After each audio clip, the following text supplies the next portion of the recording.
Presiden ke-6 Republik Indonesia Susilo Bambang Yudhoyono asyik melukis di kaki Gunung Merbabu, Magelang, Jawa Tengah.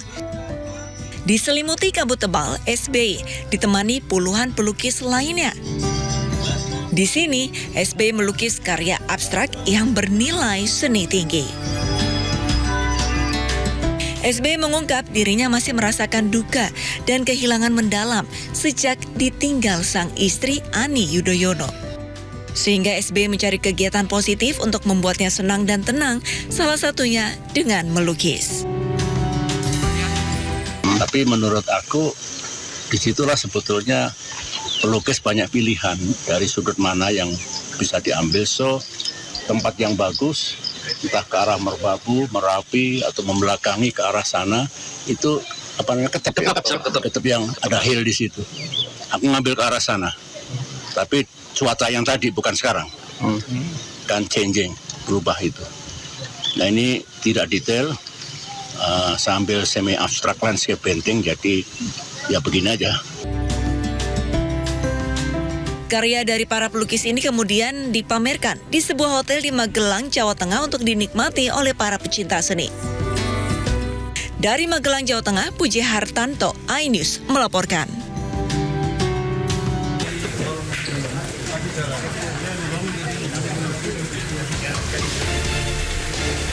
Gubernur Jawa Timur Kofifa Indar Parawansa akhirnya hadir di Pengadilan Tipikor Surabaya, Jawa Timur.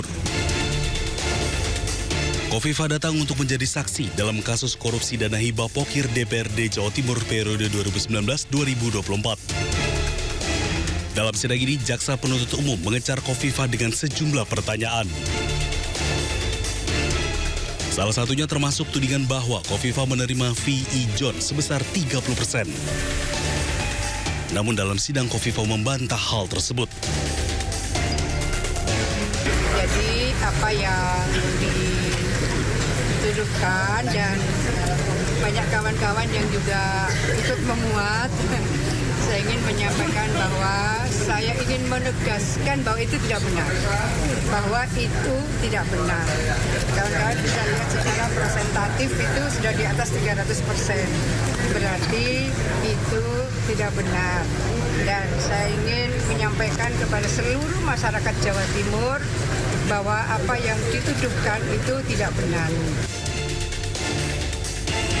Dugaan korupsi dana hibah Pokir DPRD Jawa Timur periode 2019-2024 yang bersumber dari APBD Pemprov Jatim ini menjerat 21 tersangka.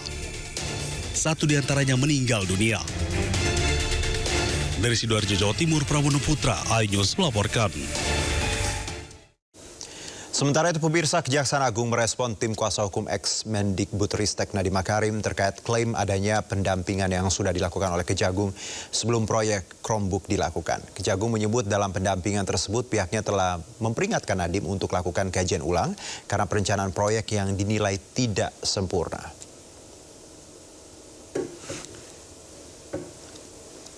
Pihak Kejagung membenarkan adanya pendampingan saat perencanaan proyek laptop Chromebook yang dilakukan oleh Jaksa Agung Muda Tata Usaha Negara Jamdatun pada 17 Juni 2022 silam. Kejagung menyebut dalam kajian yang dilakukan, tim Jaksa Pengacara Negara atau JPN menyimpulkan bahwa perencanaan proyek pengadaan Chromebook kurang sempurna dan menyarankan pihak Kemendikbudristek untuk melakukan kajian ulang dengan membandingkan sistem operasi selain jenis Chrome. Selain itu, Kejagung juga menyebut ada keterlibatan ex-staf khusus Nadiem yang mengarahkan pembelian laptop Chrome.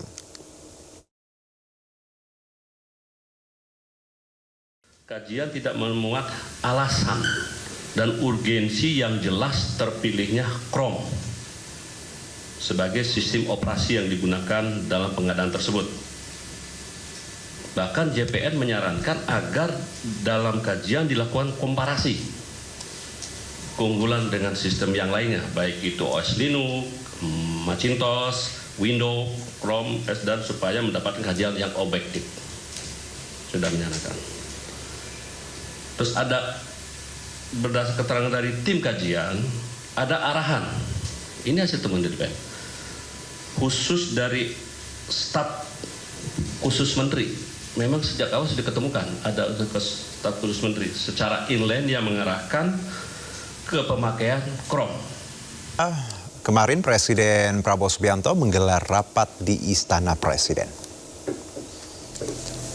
Rapat ini dihadiri 7 Menteri Kabinet Merah Putih, diantaranya adalah Mendikti Saintek, Brian Yuliarto, dan Menteri KP Sakti Wahyu Trenggono. Kali ini rapat membahas perkembangan Kampung Nelayan Merah Putih dan juga pengolahan sampah. Selain percepatan pembangunan Kampung Nelayan, Presiden Prabowo juga meminta penerapan pengolahan sampah skala mikro di setiap desa dan kelurahan.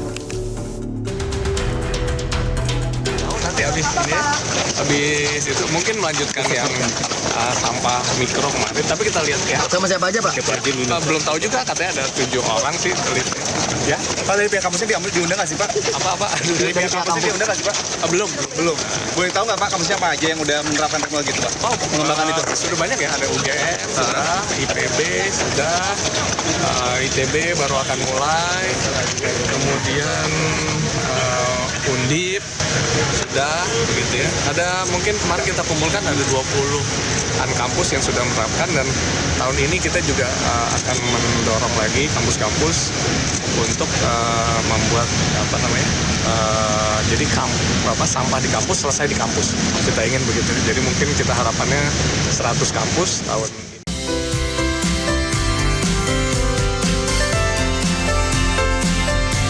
Wapres Gibran Rakabuming Raka menerima audiensi pesepak bola muda dari Papua Football Academy.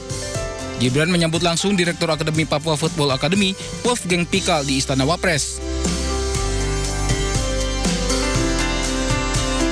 Dalam pertemuan tersebut, Gibran memberikan arahan dan motivasi kepada para pemain muda Papua yang akan ikuti pemusatan latihan bersama klub-klub sepak bola di Austria selama 3 minggu.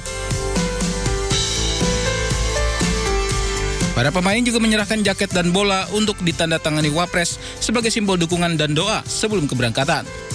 Gibran berpesan agar anak-anak harus bisa memanfaatkan kesempatan yang ada dengan baik.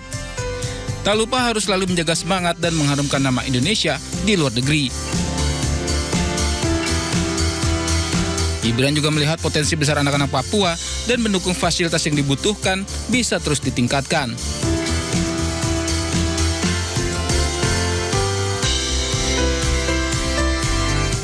Pemirsa, Presiden ke-6 Republik Indonesia Susilo Bambang Yudhoyono melukis di kaki Gunung Merbabu. Bersama puluhan pelukis lainnya, SBY melukis karya abstrak bernilai seni tinggi. Lubang raksasa di Desa Pondok Balik, Aceh Tengah, Aceh semakin hari semakin meluas. Setiap hari tanah terus tergerus. Longsoran tanah perlahan-lahan turut menggerus kebun dan lahan pertanian milik warga. Longsoran tebing menggerus lahan pertanian antara 1 hingga mencapai 5 meter setiap hari. Luas lubang raksasa diperkirakan mencapai 3.000 meter. Kini wilayah tersebut masuk zona merah untuk dikunjungi. Area terdampak juga terus dipantau petugas sebagai antisipasi longsor susulan. Sementara itu, Kementerian Pekerjaan Umum mengakui masih melakukan kajian untuk menentukan metode penanganan yang paling tepat dan aman. Dari Aceh Tengah, Aceh, Yusradi, iNews melaporkan. Ya, pemirsa, seperti apa besarnya sinkhole, dan berikut kami hadirkan laporan jurnalis iNews Yusradi di Aceh Tengah. Saat ini saya sedang berada di Desa Pondok Balik, Kecamatan Ketol, Kabupaten Aceh Tengah.